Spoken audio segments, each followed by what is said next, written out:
Isn't this a great conference? What an amazing gathering they have put together. Yeah.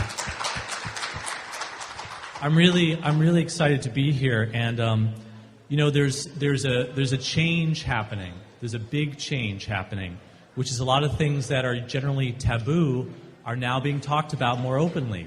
And it's not surprising that Mary Ellen Copeland, the Copeland Center, and WRAP are at the leading edge of that change. So I'm really honored to be invited here to speak with you about what is often a taboo subject, and it's often a very difficult subject, but it's a subject that the peer movement really does need to start addressing, which is the question of people coming off medications.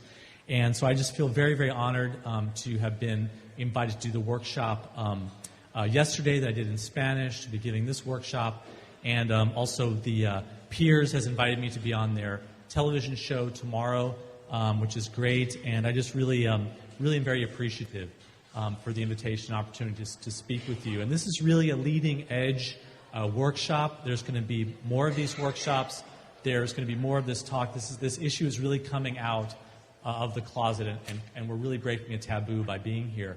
I've been presenting work around coming off medications and reducing medications ever since the beginning of the Freedom Center started, the organization that I co-founded with Oryx Cohen in Western Massachusetts 12 years ago. We've been working on this issue. And at the beginning, it was just closed doors and sorry, that's not okay, that's too dangerous, that's irresponsible. And we said, well, actually, no, it's the opposite way around. It's more dangerous to not talk about this issue because people are already wanting to come off of medications. They're already coming off of medications, but they're doing it under this shroud of taboo and secrecy and power struggle and conflict. And that's what we need to change. We need to get the discussion out in the open. And WRAP began with Mary Ellen challenging the point of view of her psychiatrist, saying, no, you can't write a book, no, you can't do this work. And so WRAP has always been at the leading edge of changes around mental health and self-advocacy in the peer movement. So it's really wonderful to be here. I want to welcome everybody in the room. I want to welcome all the diversity of experiences. And you're going to hear me use that word a lot, the word diversity, because it's the most wonderful part of the human experience, and it's also often the most difficult part of the human experience. There are people here who are taking medications. There are people here who don't take medications. I haven't taken medications for 15 years. There are people who are in the process of reducing and coming off their medications. There are people who are considering reducing and coming off of medications. There are people who are beginning medications. There's people here who feel very, very appreciative of how their medications have been helpful to them. And there are also people who feel very harmed by their medications. So we have a huge, huge diversity in the room, and I really want to welcome that. I also want to welcome all the people here who are providers, who work in the system, all the family members, everybody who's involved and touched by this issue.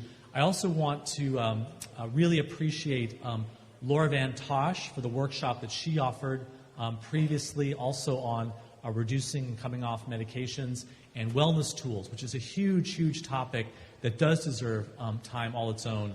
The workshop that I'm doing now is really a condensed version of a 3-day workshop, and I think once we start getting into it, you'll understand why it does really deserve a tremendous amount of time to really go deeply into it. My intention is really to get a conversation started. So I'm going to present a bit. Then I am going to just open it up to discussion. I really want to hear your perspective and your point of view. And I first of all, want to say that, I'm not a doctor. I'm not wearing a white coat. I'm not a psychiatrist. I'm not a prescriber. So this is not medical advice. One of the things that we hope is that people will have a collaborative relationship with their prescriber. But we also know that if all of us had to wait for our prescribers to see the light, we wouldn't have a recovery movement. We wouldn't have a peer movement if we waited. So we have to take the initiative ourselves. So it's not a pro or anti perspective. This is what I call a harm reduction perspective, which really says you meet people where they're at. And there's a perfect fit with a harm reduction approach, a perfect fit with the coming off meds work that we do with the WRAP approach. The values are identical. The approach is identical. The values are identical, and the goals are identical to empower people. And so the diversity in the room is really super important. Just like when we're doing peer support, we have our own experiences, and yet at the same time we have to suspend those. We have to know that they're there, we have to suspend those, and then meet the other person and value their experiences. The same with the coming off medications issue. Just because I had some negative experiences with medications doesn't mean that the person I'm sitting down with has those same experiences. The person I'm sitting down with may have very positive, even life-saving experiences with medications. We have to respect the diversity. And so this is a non-judgmental approach. It's a welcoming approach. It's an inclusive approach. And as facilitators of this work, as conveners of these discussions, I really hope that you will bring that understanding to each moment, that you must include the diversity of different points of view and different experiences around medications. My experience began with Prozac. I walked out of a doctor's office with a free sample of Prozac, and this was back in the days when Prozac was really considered a miracle drug. People may sort of remember the history there.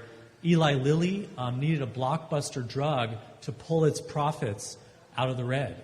That's why they came up with the huge hype campaign and promotional campaign around Prozac. And I know people who've taken Prozac and been helped by Prozac. I know people who've really benefited from antidepressants. That was not my experience. My experience was very different. I was given Prozac. I'm reading about it in the newspapers, reading about it in the magazines, and hearing about it. And I was very excited and inspired to take Prozac. And sure enough, when I started taking it, boy, did it work. Wow. It was like the best cup of coffee I'd ever had in my life. How many of you are like coffee drinkers? Okay, imagine like if everything that coffee promised you, it actually gave you. Okay? That's what Prozac was like for me. I mean, I had been very, very low. I had low energy. I was hiding. I was not making eye contact. I was afraid to go in to work. I wasn't getting my projects done. I was in a very, very low state. And Prozac started to lift me up. And it started to lift me up. And I got higher and higher. And pretty soon I was going into work early. I was getting all those projects done ahead of deadlines. I was talking a mile a minute. I wasn't even making eye contact with people. I was getting into their personal space. I was getting higher and higher and higher. And pretty soon I was on rocket ship Prozac to the moon. Okay? I was in outer space on Prozac. And people realize now, of course, the SSRI antidepressants have a unfortunate side effect for some people, which is mania. I had a manic reaction to the Prozac. At the time, no one was telling me that this was a potential side effect. No one was warning me. No one was monitoring me. It took me years to connect the dots before I saw that my Prozac, that my mania, my experience with Prozac was a direct result of the chemical that I was taking. Not that everybody has that response. Everybody has a different response. Each response is individual.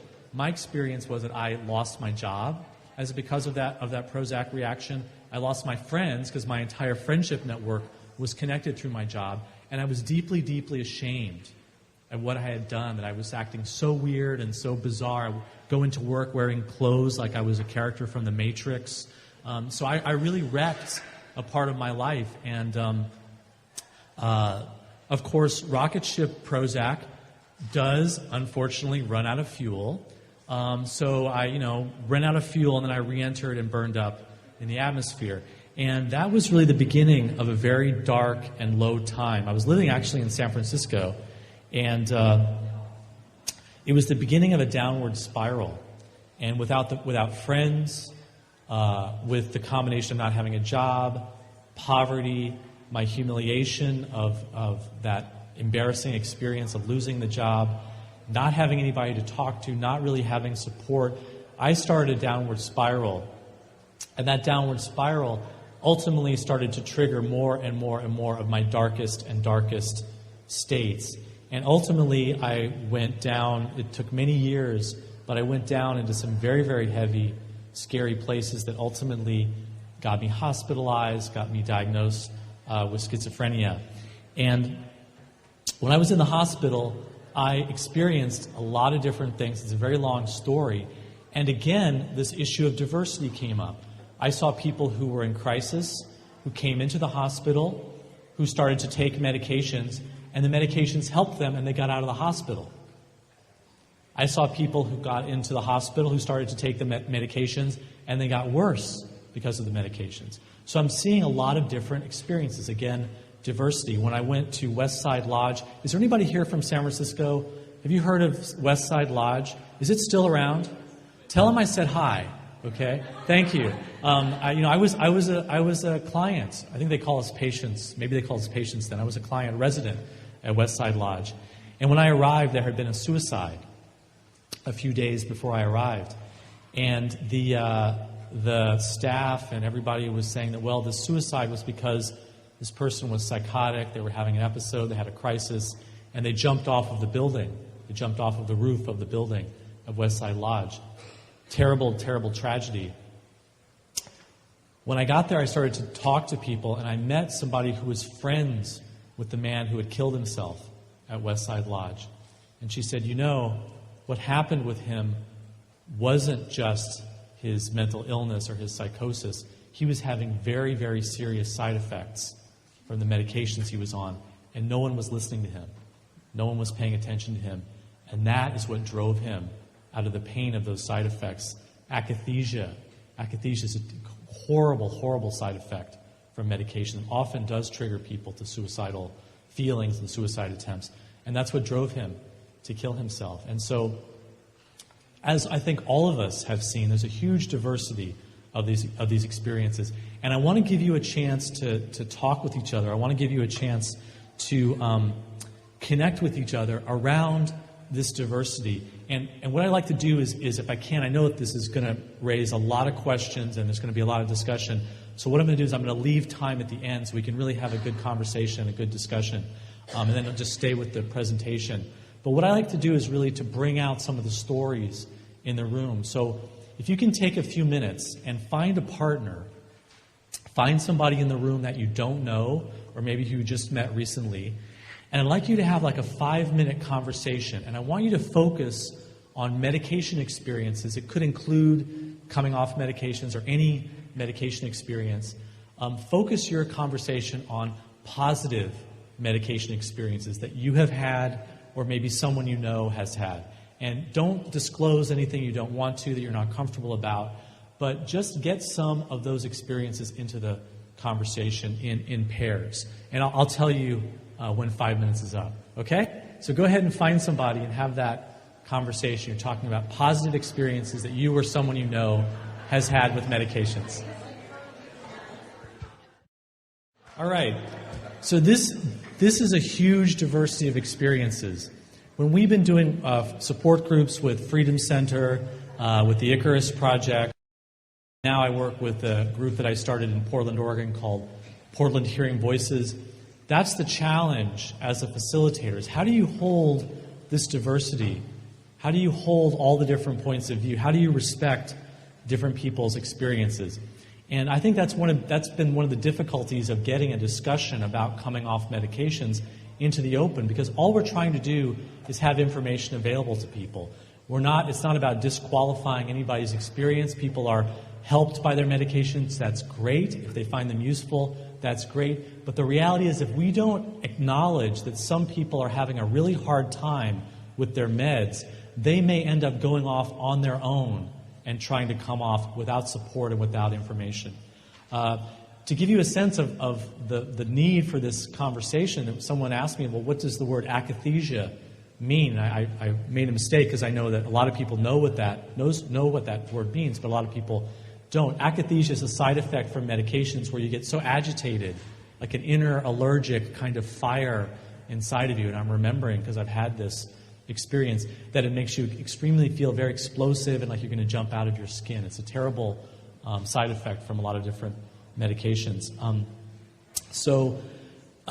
Even though we don't have very much time for this workshop, the good news is that we did so much work at the Freedom Center and the Icarus Project, and this issue came up so often that we realized that we need to write a guide about it. And so maybe Lauren or others who have distributed, there should be copies of the guide, the harm reduction guide to coming off psychiatric drugs. A lot of people, I think we may have run out of them. But the good news is that this guide is available for download on the internet for free. There have been thousands and thousands of copies of this distributed all around the world throughout the peer movement and agencies. You have advance permission to download it, to print it, to share the file. We have a question, yeah. The website, that I'm also one step ahead of you on that too. So you have your handout. Does everybody have this handout? On the back, it has my website. It says resources, recommended resources, I think. And yes, thank you. The website is willhall.net/comingoffmeds. If you Google harm reduction guide coming off psychiatric drugs or harm reduction guide Will Hall, you'll find it. It's also available in Spanish. I did a Spanish workshop yesterday. So please, you are encouraged and invited to share this as much as you like. And there's a lot of information in there. There's a lot of additional resources. We're not, in this work, we're not asking you to become pharmacologists. We're not asking you to become doctors. The goal of this workshop and the goal of the work that I do, I just did a longer training in Vermont with Oryx Cohen, is to strengthen our confidence. You guys are already peers. You already know the values. You're already doing peer support. All we're trying to do here is to strengthen your confidence so that you can have these conversations that are often so difficult to have. And, you know, if you're having a conversation and you don't know an answer, that's fine. But it's good if you know where to go to get the answer. So on your handout, I made a list of a number of different resources. In the back of the guide, there are a number of different resources. There are a lot of different forums that you can go to. You can connect online, on email lists, and get connected with other people who are asking questions about their medications. So the goal really is confidence. And people say to me, like, well, Will, this is like crazy. These are crazy people. These are schizophrenics and bipolars who are trying to act like doctors. They don't know anything about medications. How can they? Well, that's often the attitude that we get from people. But think about it this way. One of the top searches on Google is the search for medical information. If someone goes to the doctor and they get a diagnosis of cancer, what's the first thing they do when they get home? They get on the internet and they start Googling. And they find out, whoa, the doctor doesn't know what he's talking about or she's talking about a lot of the time. And then they start to make informed choices. They have conversations with people at their church. They have conversations with their family members. They have conversations with their friends. Their friend says, hey, so-and-so, talk to so-and-so. They know a lot about this issue. They went through it themselves. This is happening throughout our society around all kinds of medical decisions.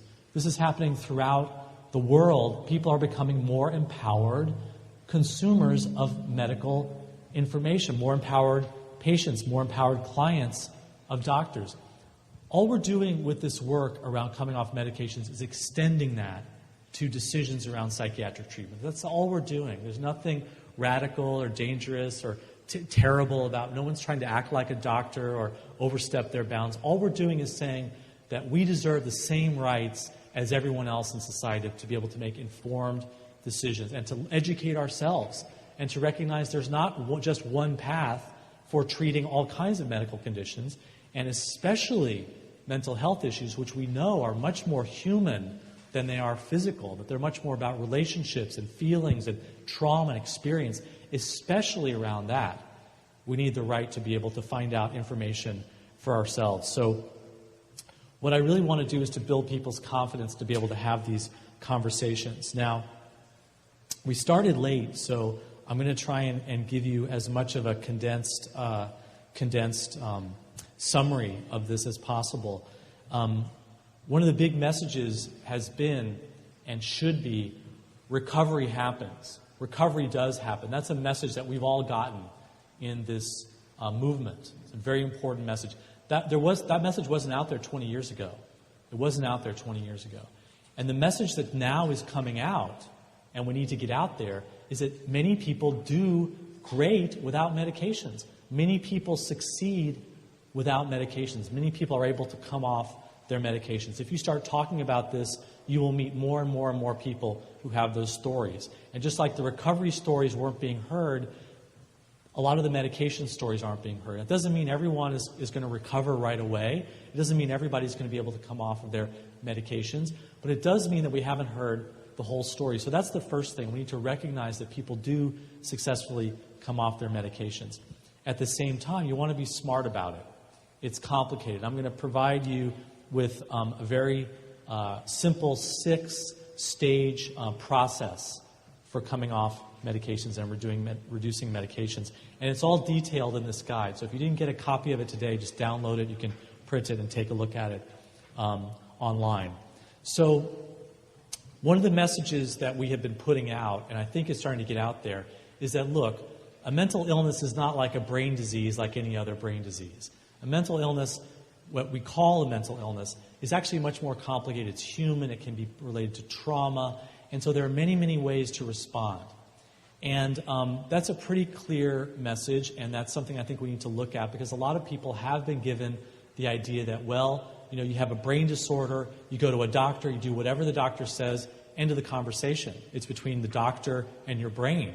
You're just there to do the treatment. And we've come a long way since then. And so now we're saying, no, it's not that simple of an equation. That what we call mental illnesses are human experiences, they're human problems, with a lot of different ways of approaching it. Poverty is a really big factor here. Trauma is a really big factor here. And so people say to me, they say, Will, why is it, this doesn't make any sense. Why is it that you're saying that the disease model, the medical model, is not the only way to look at mental illnesses and what we call mental illnesses, but at the same time you're saying psychiatric drugs work for many people? How can you reconcile these two things? Because if you're taking a drug, isn't it for a disease? Why does the drug work if it's not treating a disease? We think we have to be doctors to answer that question, but I don't think we do. And I'm going to explain very simply a very, very simple model for how psychiatric drugs work. Now, all of us have been told that there's two kinds of pills, okay? There's two kinds of substances. There's two kinds of drugs. Way over here, there are the pharmaceutical drugs: Prozac, Paxil, Effexor, Seroquel, Geodon, Risperdal, Xanax, Ativan, Klonopin. I could go on and on and on, right? All these different psychiatric drugs, pharmaceutical drugs. And then we're told that way over here, way over here, way over here, really different, are recreational drugs that are totally different, right? Totally different. Some of them are legal. Some of them are legal drugs. Some of them are illegal drugs. The drug alcohol, people know that that's a legal drug. Do people know that alcohol is an extremely dangerous and deadly drug? You know that it will cause brain damage. It causes birth defects. It's a huge factor in homicides in this country. It's a huge factor in automobile deaths. Many, many people die of diseases related to alcohol. Terrible fetal alcohol syndrome. Terrible problems associated with alcohol. Alcohol is a deadly, dangerous drug. It's also a legal drug. People know about marijuana. Is there anybody here who thinks that marijuana is more dangerous than alcohol? Okay, that's good. Well, okay. For me, I have to say, I'd rather drink a beer than smoke a joint, because for me, it is pretty dangerous. I mean, marijuana, I'm very sensitive to marijuana. But if we take a really honest approach, we see that marijuana doesn't have the same kinds of risks, doesn't have the same kinds of toxicities that alcohol has. But it's also illicit. It's illegal. Well, in some states, I don't know exactly what's happening in California now with medical marijuana, but now we have a different kind of discussion about the risks of marijuana. Caffeine is a legal drug. People recognize that caffeine is a drug. How many people are addicted to coffee? Okay. It's addiction, folks. I mean, it's a mild addiction. It's not a very deadly. It's not like being addicted to alcohol. But okay, so we have all these recreational drugs. Some of them are more dangerous than others. I think we have a fairly, honest conversation about the drugs. We know that alcohol tends to be very dangerous. Marijuana tends to be, a lot less dangerous. It still has risks. And then we have the pharmaceutical drugs over here, and we think of it as having a wall. We think that there's a wall between them. But there's not a wall. There's not a wall. There's an umbrella. There's an umbrella. And pharmacology, you can actually study this. Pharmacology recognizes that umbrella. It says that all of these substances are psychoactive substances. All of them are psychoactive substances. They're substances that change the brain and the body, and they cause an altered state of consciousness. They cause an alteration in your consciousness. So whether it's caffeine or alcohol or marijuana or Prozac or Haldol or Effexor or Risperdal, these are all psychoactive substances. Now, we are used to having a very diverse conversation about recreational drugs. Some people, how many people never touch alcohol because it's really, I stay away from alcohol. It's not something that's really good for me. It's too personally dangerous. How many people also stay away from marijuana? I'm asking people to be very, I'm sorry, I don't mean to, you don't have to be personal if you don't want to. You guys are a very honest, open group. That's great. How many people stay away from caffeine because it's dangerous for us? I mean, I'm like really risky. How many people, well, so anyway, the point, we could go on and on and on, but there's a diversity. And we recognize that you may meet somebody who's drinking alcohol, pretty regularly, and that's their choice, and they know the risks. And there's people who are smoking marijuana, and that's their choice, and they know the risks. There's people who drink coffee, that's their choice, and that's the risk that they choose to take. We need to have the same respect for diversity around psychiatric drugs. And at the same time, we have to have an honest discussion about the risks and the benefits.